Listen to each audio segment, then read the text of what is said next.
Protein এবং ভিটামিনে ভরপুর এই স্বাস্থ্যকর লাড্ডুর রেসিপি আজকে দেবো তোমাদেরকে।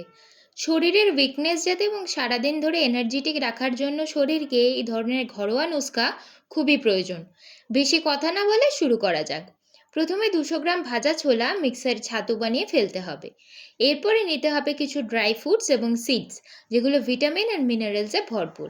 আমি নিয়েছি কাজু বাদাম, কাঠবাদাম, আখরোট, কুমড়োর বীজ, সাদা তিল, ফ্ল্যাক্স আর চিয়া সিডস।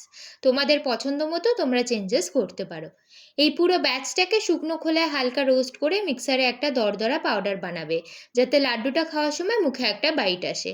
এরপরে 50 গ্রাম দেশি ঘিয়ে ছাতুটা দিয়ে ভালোভাবে ভাজা ভাজা করতে হবে।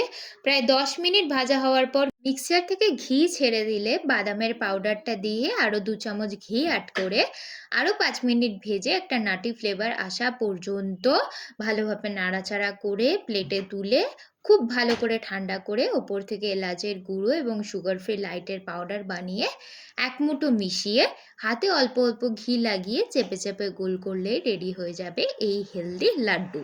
রোজ সকালে ব্রেকফাস্টের পর একটা করে এই ধরনের লাড্ডু খেলে শরীর কিন্তু খুবই ভালো থাকবে।